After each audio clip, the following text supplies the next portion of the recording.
বিমানবন্দরে বরাবরই অবহেলিত রেমিটেন্স যোদ্ধারা মাথার ঘাম পায়ে ফেলে যারা দেশে বৈদেশিক মুদ্রা পাঠান, দেশের উন্নয়নে অবদান রাখেন, বিমানবন্দরে তারা পান না প্রাপ্য সম্মানটুকু।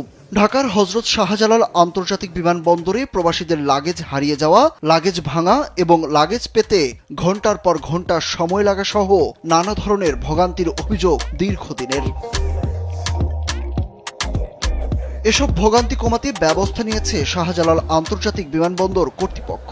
যাত্রীদের জন্য দ্রুততম সময়ে লাগেজ ডেলিভারির ব্যবস্থা করেছে তারা। এছাড়া প্লেন থেকে নামানোর পর দ্রুততম সময়ে লাগেজ দেওয়ার চেষ্টা অব্যাহত রেখেছেন বিমানবন্দর কর্তৃপক্ষ। শাহজালাল বিমানবন্দর সূত্রে জানা গেছে, গ্রাউন্ড হ্যান্ডেলিং প্রতিষ্ঠান বিমানকে দ্রুততম সময়ের মধ্যে লাগেজ দেওয়ার জন্য সহযোগিতা ও সার্বক্ষণিক সমন্বয় করে কাজ করছে বিমানবন্দরের এভিয়েশন সিকিউরিটির সদস্যরা। এছাড়া দীর্ঘদিন ধরে যাত্রীদের জন্য 1 ঘণ্টা ফ্রি ওয়াইফাই সেবা এবং ফ্রি ফোন কলিং সেবা রাখা হয়েছে। বিমানবন্দরে পৌঁছে স্বজনদের সঙ্গে যোগাযোগের ঝক্কি কমাতে চালু হয়েছে 10টি টেলিফোন বুথ। এতে যে কোনো প্রবাসী দেশে নেমেই বিনামূল্যে তার পরিবারকে ফোন দিতে পারবেন। এদিকে এরই মধ্যে সুফল পাচ্ছেন প্রবাসীরা।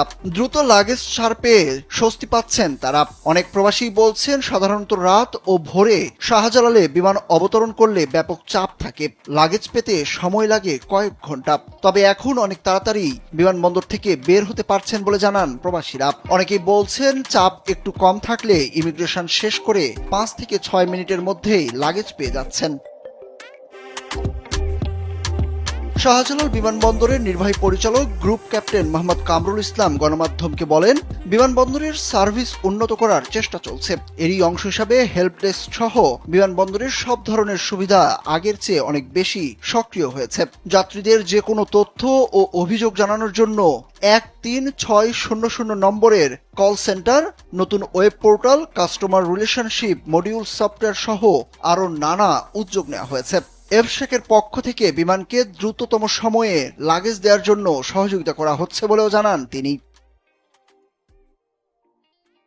এদিকে বিমানবন্দরে যাত্রী লাঞ্ছনা, লাগেজ কেটে চুরি, ইমিগ্রেশন, পুলিশ, কাস্টমস সহ পদে পদে হয়রানি বন্ধেও লক্ষণীয় উদ্যোগ নেওয়া হয়েছে।